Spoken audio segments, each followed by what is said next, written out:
नाग कन्या क्या होती है और वो क्या कर सकती है। दोस्तों, अगर आपको इसकी जानकारी नहीं है तो आज की वीडियो में आपको नाग कन्या की पूरी जानकारी मिल जाएगी, क्योंकि आज मैं आपके लिए नाग कन्या की एक ऐसी सच्ची और भयानक कहानी लेकर आया हूँ जिसमें एक परिवार में एक नाग कन्या थी और उसने अपना बदला लिया था एक ऐसे इंसान से जिसने उसके परिवार के साथ कुछ बुरा किया था। और उसने अपना बदला कैसे लिया था वो तो आपको इस कहानी में जानने को मिलेगा। दोस्तों, ये कहानी है बेहद ही खौफनाक और डरावनी। मेरा यकीन कीजिए, आपको भी अंदर तक डर लगेगा। तो हेडफोन लगा लीजिए, कमरे की लाइट्स ऑफ कर लीजिए, क्योंकि ये वक्त हो रहा है डरने का। तो ये कहानी है बहुत समय पहले की। पूर्वी भारत में एक गांव हुआ करता था जहां पर एक परिवार रहा करता था जिसमें मधुमती नाम की एक लड़की भी थी। अब उस परिवार की एक खासियत थी कि पहले से ही माना जाता था कि वो परिवार नागवंशी है, यानी कि नागवंश के हैं, ऐसा वो मानते थे। और गांव में उन्होंने अपना एक अलग मंदिर बनाकर रखा हुआ था। वैसे उस गांव में कई मंदिर थे, लेकिन वो जो मंदिर था उनका वो सबसे अद्भुत था, बिल्कुल अलग था, क्योंकि वो हमेशा सांपों से भरा रहता था। माना जाता था कि वहां पर एक खास वरदान है उस जमीन पर और उसकी सुरक्षा वो परिवार करता है। इसीलिए वो जो मंदिर था हमेशा सांपों से घिरा रहता था और मधुमती उन सांपों के बीच वहां की प्रतिमाओं की सफाई किया करती थी। परिवार वाले तक डरा करते थे, लेकिन मधुमती सांपों से बिल्कुल नहीं डरती थी, क्योंकि वो सांप उसे नुकसान भी नहीं पहुंचाते थे। लेकिन उस गांव पर एक ऐसे जमींदार की नजर पड़ी जो उस समय वहां का राजा ही कहलाया जाता था, देवराज, जो चाहता था कि उस गांव की जमीन उसे मिले, क्योंकि वो जो जमीन थी एक नदी के बेहद करीब थी। इसीलिए उस जमीन को सबसे उपजाऊ माना जाता था और उसका इस्तेमाल गांव वाले करते थे। लेकिन जो देवराज था वो चाहता था कि वो जमीन मेरे नाम हो जाए और मैं उसका इस्तेमाल कर पाऊं। अब जमींदार था, उसकी ऐसी ही ख्वाहिश थी, वो वहां पर बागान बनाना चाहता था, बगीचे बनाना चाहता था। इसीलिए उसने गांव वालों पर दबाव बनाना शुरू कर दिया। अब उस जमींदार देवराज का एक बेटा था जिसे सब अंज देवराज कहते थे, उसी के नाम से। तो अंज उस गांव में आता और लोगों को धमकाता, लेकिन जो मधुमती के परिवार वाले थे वो बिल्कुल नहीं डरते थे। वो कहते कि हम अपनी ज़मीन तो बेच ही नहीं सकते, दे ही नहीं सकते, ये ज़मीन हमें वरदान में मिली है, हम नागवंशी हैं और नागवंशी इस ज़मीन की सुरक्षा हमेशा से करते आए हैं और हमेशा करते रहेंगे। लेकिन जो अंज था वो मान नहीं रहा था। लेकिन उसे मधुमती पसंद आई कि किस तरह से ये अपने परिवार के लिए खुद लड़ने के लिए आगे आ रही है। जो मधुमती थी उसके 3 भाई भी थे, माँ बाप भी थे, वैसे भी रिश्तेदार उस गांव में कई रहते थे। लेकिन वो कोई भी जमींदार से लड़ने की हिम्मत नहीं कर रहा कि इनसे जबान लड़ाने का कोई खास फायदा नहीं है। इनके पास तो लोग बहुत हैं जो किसी को भी मौत के घाट उतार देते हैं और किसी को पता तक नहीं लगता। लेकिन मधुमती नहीं डरती थी। इसीलिए जो अंज था एक बार के लिए तो मधुमती पर मोहित हो गया कि कितनी खूबसूरत है, इसे मेरी बीवी बनना चाहिए। लेकिन मधुमती ने मना कर दिया। अब वो था रईसज़ादा, उसे जो चीज़ चाहिए होती थी वो मांगता नहीं था, उसे छीन लेता था।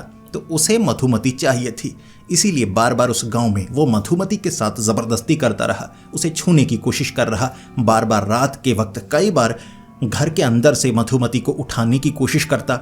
लेकिन जो देवराज था उसने अपने बेटे की इन हरकतों को पहचाना और अपने बेटे को डांटा कि लड़की के पीछे नहीं जाना है, जमीन चाहिए हमें, जमीन। अंज को बेइज्जती महसूस हुई और अंज ने बदला लिया। देवराज भी ऐसा ही चाहता था। उस दिन भीड़ लग गई थी गांव में, जितनी जमीन थी वो खाली करवाई जा रही थी। कुछ रुपए, कुछ सिक्के दिए जा रहे थे गांव वालों को जमीन छोड़ने के लिए। कुछ तो खुश थे, उन्हें कीमत अच्छी मिल रही थी, जबकि कुछ अपनी जमीन को छोड़ना नहीं चाहते थे। तो जो देवराज था उसने थोड़ी सख्ती दिखाई, मारा पीटा और किसी तरह से वो जमीन हड़प ली। लेकिन जो मधुमती का परिवार था वो तो उस जमीन को छोड़ ही नहीं सकता था ना। मंदिर बना हुआ था, नागवंशी मंदिर जो वरदान में मिला था, तो उसे तो छोड़ ही नहीं सकते थे। लेकिन जो देवराज था वो उस जमीन को चाहता था, तो परिवार वालों के साथ उसने सख्ती की, लड़ाई झगड़ा किया। तो जो मधुमती के परिवार वाले थे उन्होंने गांव वालों को इकट्ठा किया और किसी तरह देवराज को भगा दिया। उस दिन देवराज चला गया था, बेइज्जत महसूस हो रहा था। जो अंज था वो भी बेइज्जत महसूस कर रहा था। लेकिन उसी रात एक भीड़ ने जिसमें ज़्यादातर लोगों ने मुंह ढके हुए थे। वो कौन थे कोई नहीं जानता। गांव में जो घर थे उन्हें आग लगा दी। जो घर उस ज़मीन पर थे जो कि देवराज ने खरीद ली थी तो उसने कुछ नहीं किया, लेकिन जो बाकी के घर थे जिन्होंने ज़मीन अभी नहीं दी थी, कई तो घरों के अंदर जिंदा जलाए गए। और जो मधुमती के परिवार वाले थे वो झगड़ा कर रहे, लड़ाई कर रहे, लेकिन वो लोग मुंह ढके हुए हथियारों से लैस थे। तो उन्होंने मधुमती के परिवार वालों को हथियारों से वार किया, काटा, काफ़ी जख्मी किया, फिर घर में फेंक दिया और उस घर को लगा दी आग। मधुमती किसी तरह से घर से निकल पाई या किसी ने मधुमती की थोड़ी मदद की कि वो घर से निकल जाए। अब उनमें से एक अंज था, मधुमती ने पहचान लिया। देवराज खुद उस भीड़ का हिस्सा था, मधुमती ने देख लिया। मधुमती उस घर से निकल पाई, उसका भाई उस घर से निकल पाया। अंज ने बचाने की कोशिश की और कहा, देखो मुझसे शादी कर लो वरना तुम्हारे परिवार वाले मारे जाएंगे। मधुमती ने मना कर दिया। फिर क्या अंज ने उस घर को आग लगा दी। मधुमती के 2 भाई थे जो उस घर के अंदर थे। माँ बाप, कुछ रिश्तेदार जो जख्मी थे, जिंदा जला दिए गए।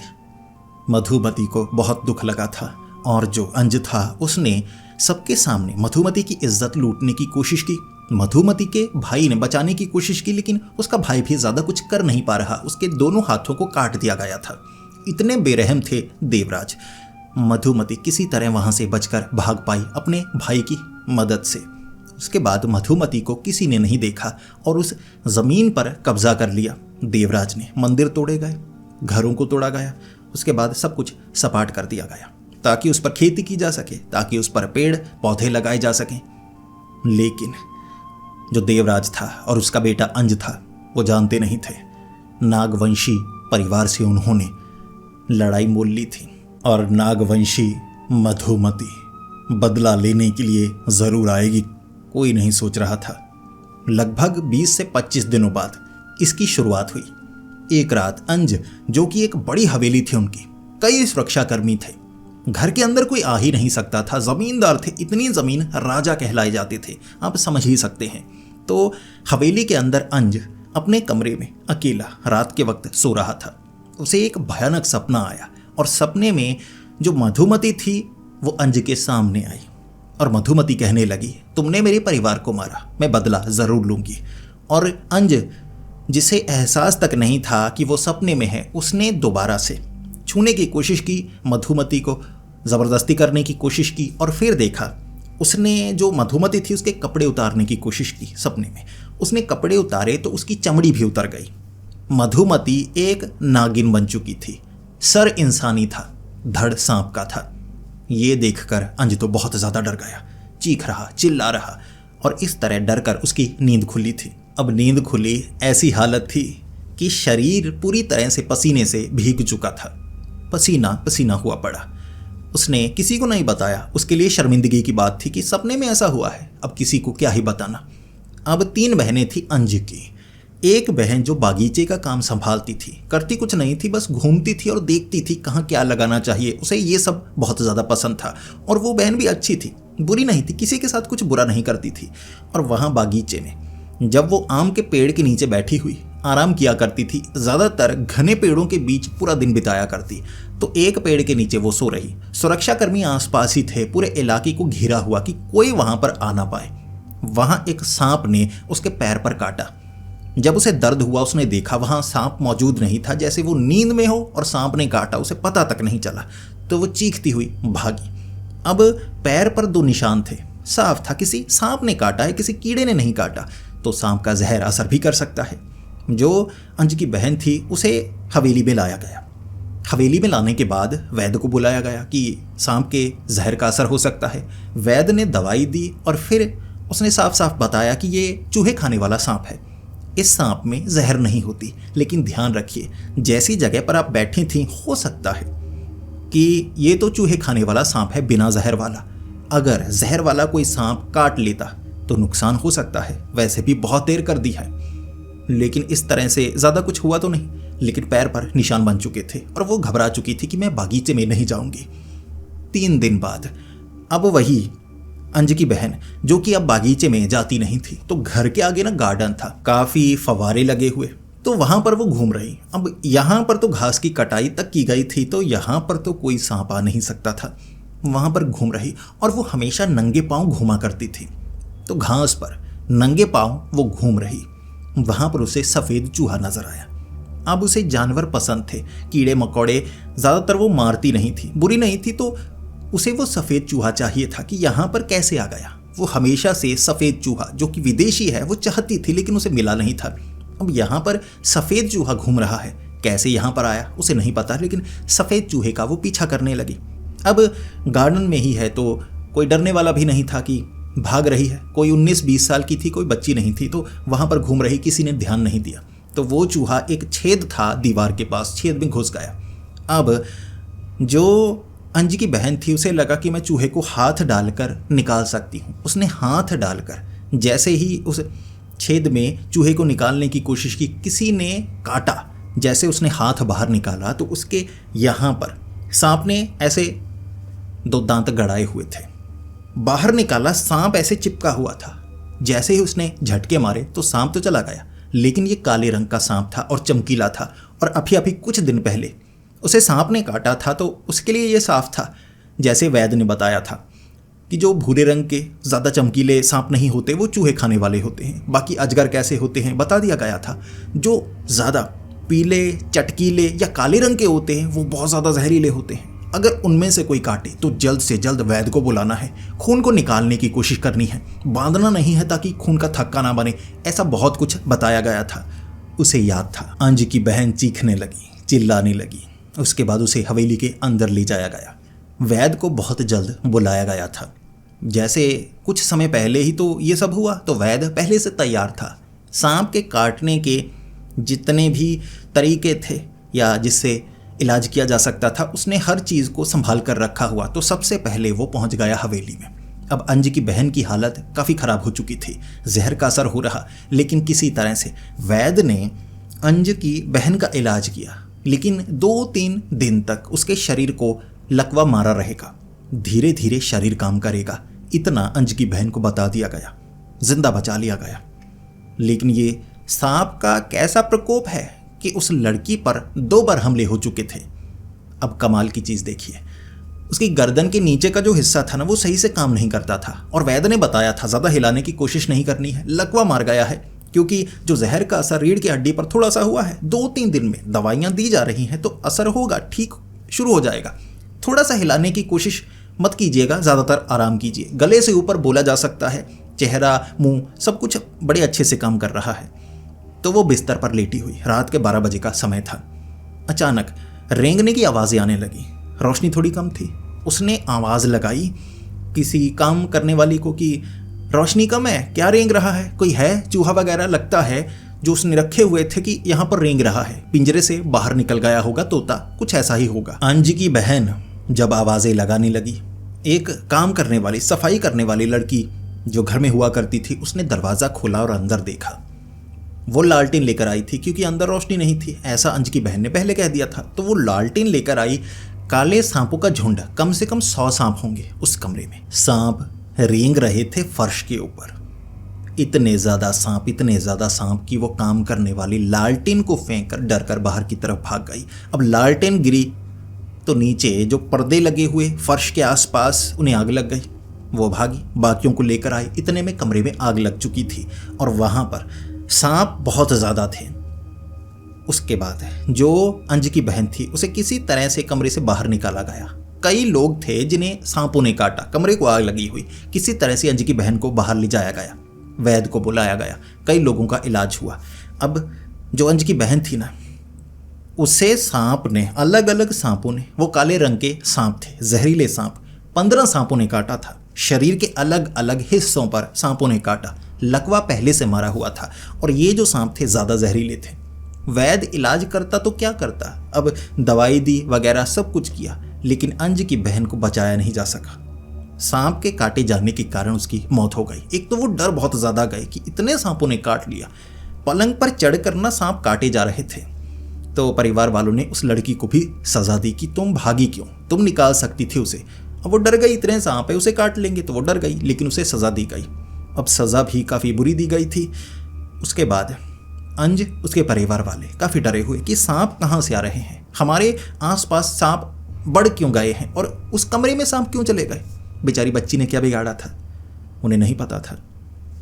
परिवार के एक सदस्य के कर्मों की सज़ा पूरे परिवार को मिलती है।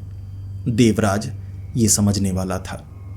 फिर जो अंज था, जो कि नई ज़मीनें जो खरीदी हुई, वो गांव जहां पर मधुमती रहा करती थी, वहां पर जाकर उसका निरीक्षण कर रहा। आम के पौधे, कई पौधे, क्योंकि बागीचे बनाए जाने थे तो वो पौधे लगाए जा रहे थे।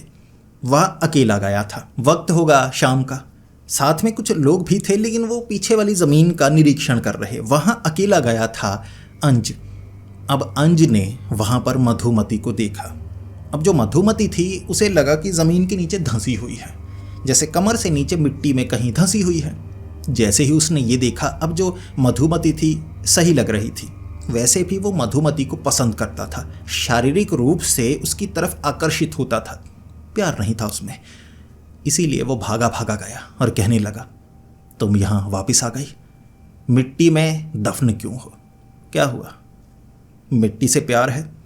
मैंने तुम्हें पहले कहा था मुझे अपना लो, तुम्हारे परिवार वालों को कुछ नहीं होता। तुम्हारी शादी मुझसे हो जाती, यह ज़मीन हमारी होती, फिर तुम जो करना चाहती इस पर कर सकती थी, दोनों परिवार मिलकर इसका इस्तेमाल करते। लेकिन तुम जिद की मारी थी कि इस पर मंदिर रहना चाहिए, ये होना चाहिए। मधुमती कुछ बोल नहीं रही थी। जो अंज था चाहता था सुनना मधुमती से कि वो गलत थी, क्योंकि थोड़ा गलत उसे महसूस हुआ था कि ये चली गई, जिंदा है, इस चीज़ की खुशी हुई।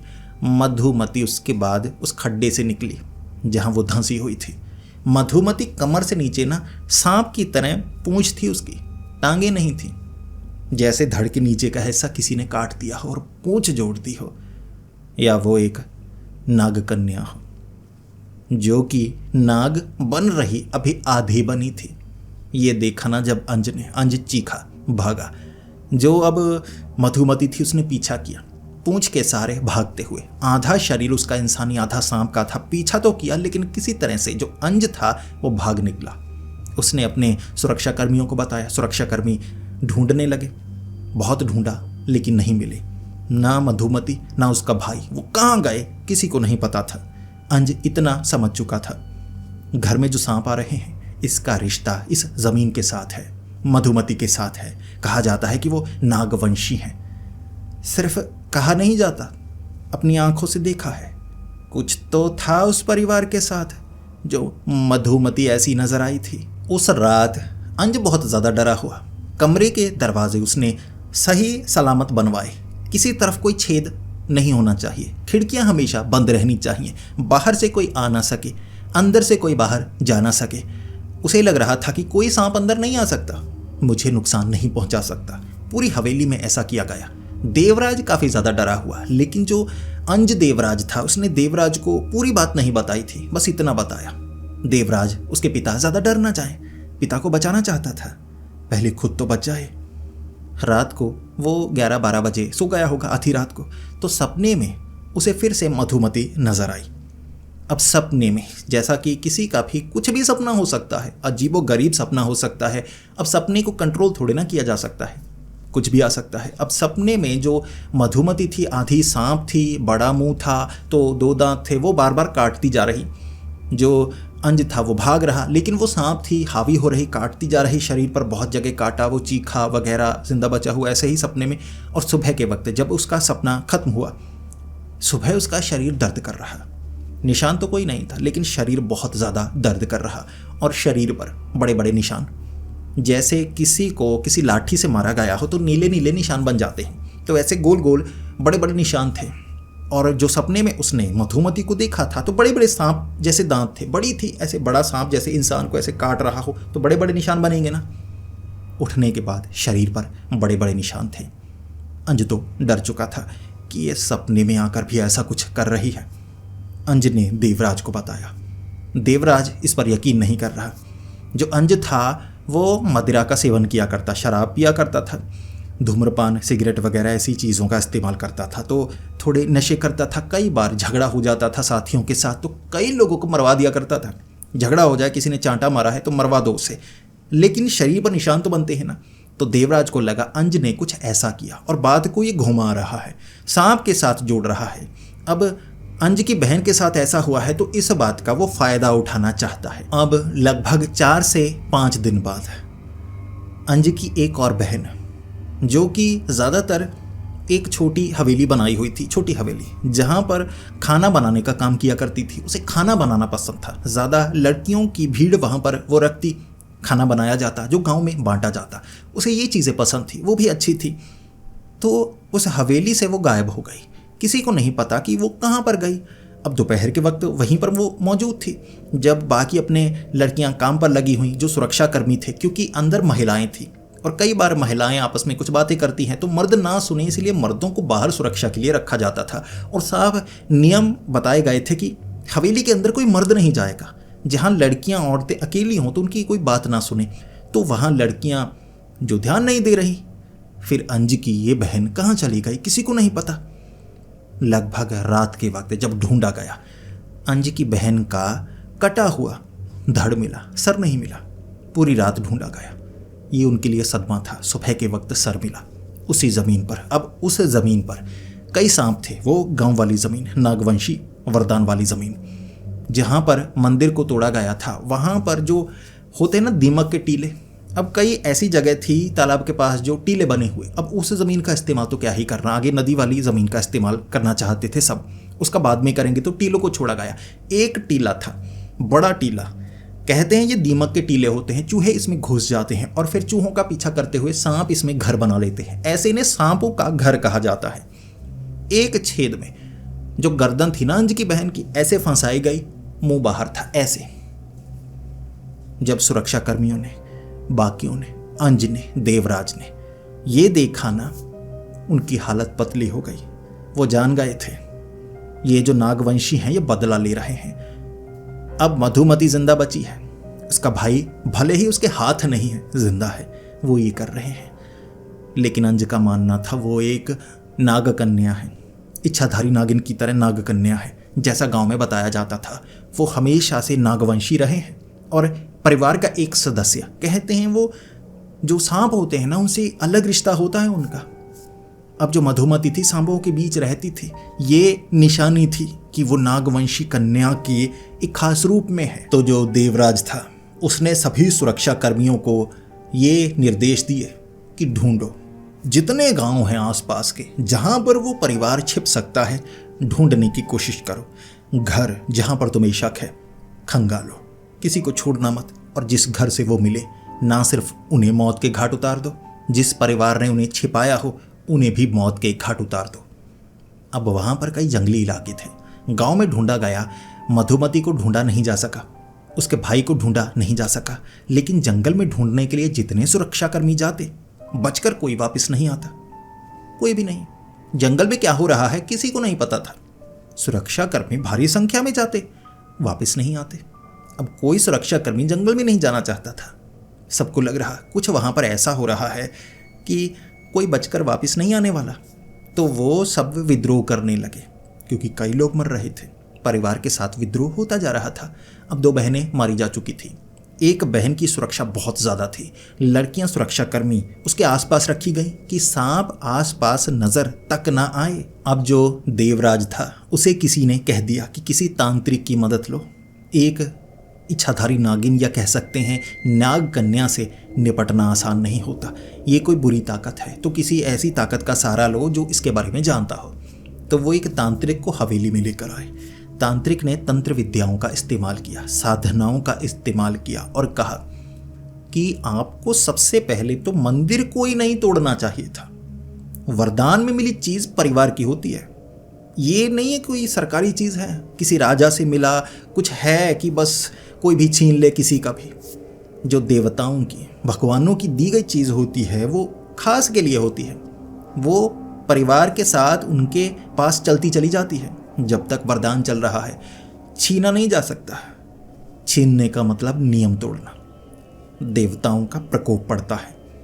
तो परिवार को जलाना गलती थी, मंदिर को तोड़ना गलती थी। अब नाग कन्या का बदला। लेकिन उस तांत्रिक ने कहा हवेली से बाहर कोई नहीं निकलेगा जब तक मैं ये काम पूरा नहीं करता। वो दोनों नागवंशी हैं, दोनों को यहाँ पर लाना होगा, फिर उन्हें मारना होगा। अगर वो मर जाएं तो ये नाग श्राप खत्म हो जाएगा। तो वो तांत्रिक का मानना था कि मैं ऐसा कर सकता हूँ। हवेली में 2 रातों तक वो यज्ञ करता रहा, जो भी तंत्र विद्याओं का इस्तेमाल कर रहा वो कर रहा कि मैं रोकना चाहता हूँ। लेकिन जो अंज देवराज की बहन थी वो छत पर, हवेली की छत पर फांसी का फंदा लगाए लटकी हुई नजर आई। अब फांसी का फंदा किससे लगाया था? रस्सी नहीं, सांप गले से लिपटा हुआ, सांप ही मरा हुआ था, गांठ बंधी हुई। अब ऊपर खंबे से लटकी हुई थी वो। सांप अंदर कैसे आ गए या उसे छत पर कैसे ले जाया गया? हवेली के अंदर तांत्रिक ने कहा था कुछ नहीं होगा, लेकिन अंदर भी हो गया। देवराज भी गुस्से में, अंज देवराज भी गुस्से में। परिवार के सदस्य मारे जा रहे हैं और ये तांत्रिक कुछ कर नहीं पा रहा। फिर अगली रात उस तांत्रिक ने कहा था जब तक मैं यहां पर हूं किसी को कुछ नहीं होगा, सब अंदर रहना, छत पर कोई नहीं जाएगा। लेकिन वो जो हवेली थी ना उसमें सांप ही सांप हो गए, सांप की भरमार थी। परिवार वाले डर रहे थे। अब बच्चे ही कम लोग थे, बाकी तो ज्यादातर सुरक्षाकर्मी थे। अंज देवराज की माँ जो डरकर खिड़की से बाहर गई और सांपों ने इतना डसा कि वहां पर उसका शरीर नीला हो गया। 10 से 15 मिनट में शरीर पर छेद ही छेद थे, लाश बन गई। अंज देवराज की माँ, देवराज की बीवी, मौत के घाट उतर चुकी थी। अंज और देवराज दोनों बचे थे। वो तांत्रिक बचाना चाहता था उन्हें, लेकिन मधुमती दरवाजे पर खड़ी नजर आई। तांत्रिक लड़ना चाहता था लेकिन लड़ नहीं पा रहा, क्योंकि जो मधुमती थी वो आकार बदल सकती थी और किसी तंत्र क्रिया का उस पर असर नहीं होता। वो एक नाग कन्या थी और उस मंदिर को तोड़े जाने का वो बदला लेना चाहती थी। जो वो तांत्रिक था ना, वो अपने मंत्र पढ़ रहा, जो वो पानी था वो छिड़क रहा कि मैं इसे दूर भगाऊंगा। अब जिस पानी में उसने हाथ डाला था उसका जो हाथ था वो नीला फिर गया, हाथ काम करना बंद कर गया, दोनों हाथ उसके काम नहीं कर रहे। अब वो इस्तेमाल क्यों नहीं कर पा रहा उसकी समझ में आया। पानी नीला फिर चुका था, सांपों ने उस पानी में जहर डाला था तो उसके हाथ भी जम चुके थे। उसके बाद मधुमती ने उस तांत्रिक को ऐसे ही तड़पा तड़पा कर मारा। अंज वहां पर जो मधुमती थी वो बड़े सांप के आकार में आ गई और निगल गई, अंज को जिंदा निकल गई। देवराज ने खुद को गोली मार ली थी सबके सामने। सुरक्षा कर्मियों पर भी सांपों के हमले जरूर हुए, लेकिन मरने के बाद ना सबके, सांपों ने किसी और को नहीं डसा। मधुमती ऐसे ही वहां से चली गई और कहते हैं मधुमती के शरीर के अंदर से, क्योंकि मधुमती एक सांप के आकार में थी, बड़ा नाग, अब उसने निगल लिया था अंज को। अंज के चीखने की आवाज़ें उसके मुंह से आ रही थी। ऐसे सांप के रूप में वो अंधेरे में चली गई, अंज को जिंदा निगल कर ले गई। अंज का उसके बाद क्या हुआ किसी को नहीं पता, ना उसकी लाश मिली थी। हो सकता है वो जिंदा हो। कई लोगों ने माना था बाद में कि कई दिनों तक उसकी आवाज़ें जंगल से आती रही थी और चीखने चिल्लाने की आवाज़ें आती रही थी, लेकिन उसकी लाश को कभी कोई ढूंढ नहीं पाया, क्योंकि किसी ने हिम्मत नहीं की जंगल में जाने की।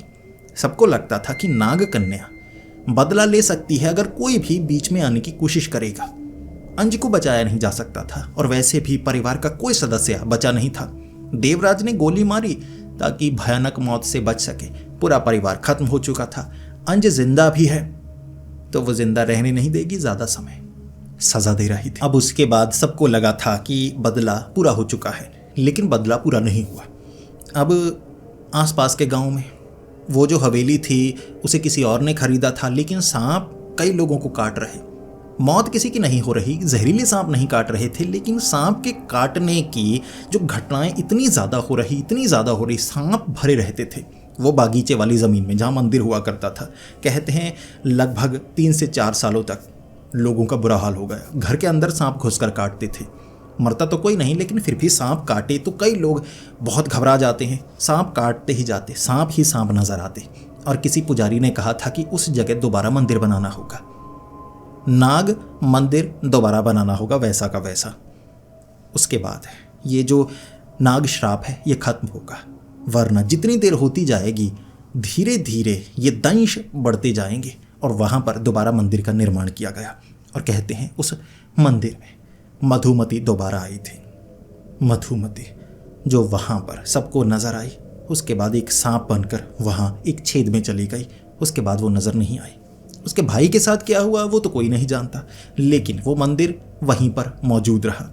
और ऐसे सांप श्राप खत्म हुआ, नाग श्राप खत्म हुआ। उसके बाद भी कई कहानियां चली थीं कि जो मधुमती थी भले ही उस मंदिर में अपनी ताकत को त्याग कर कहीं और से निकल गई होगी, लेकिन जो मधुमती कई लोगों ने देखी कई और जगहों पर, उसने शादी की थी किसी के साथ, तो उसका वंश आगे भी बढ़ा होगा।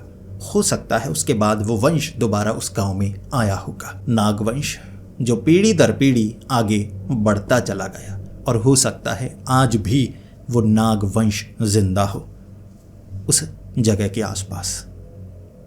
तो दोस्तों, अब आप बताइए, क्या आपको जानकारी मिली नागवंश की, नागकन्या की?